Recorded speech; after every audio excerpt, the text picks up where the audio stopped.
दरखास्त करती हूँ कि सर आप आके खड़े हो जाएं ताकि आवाम आपको देख सके।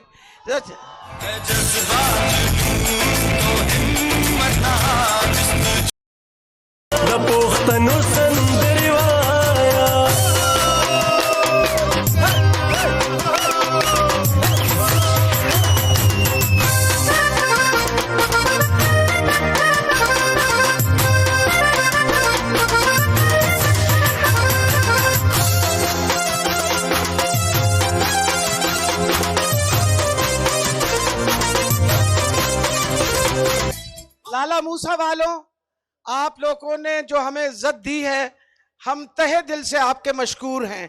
इमरान खान के सिपाही हैं और आप एक शीशा पिलाई दीवार की तरह खड़े हुए हैं। हमारा आपका बहुत बहुत शुक्रिया। ये घुसपैठिए जो बैठे हुए हैं ना इस्लामाबाद में, उनको हम बताना चाहते हैं गोलियों से नहीं हम डरते, न सनाउल्लाह की धमकियों से डरते हैं। पहले ही कह चुके हैं कि हम खवातीन जो है ना वो ही मैनेज कर लेंगे। 1 मिनट में लाइव जा रहे हैं। अच्छा, अब मैं शाह साहब से करूंगी, सर आप जरूर बात करिए। लाला मूसा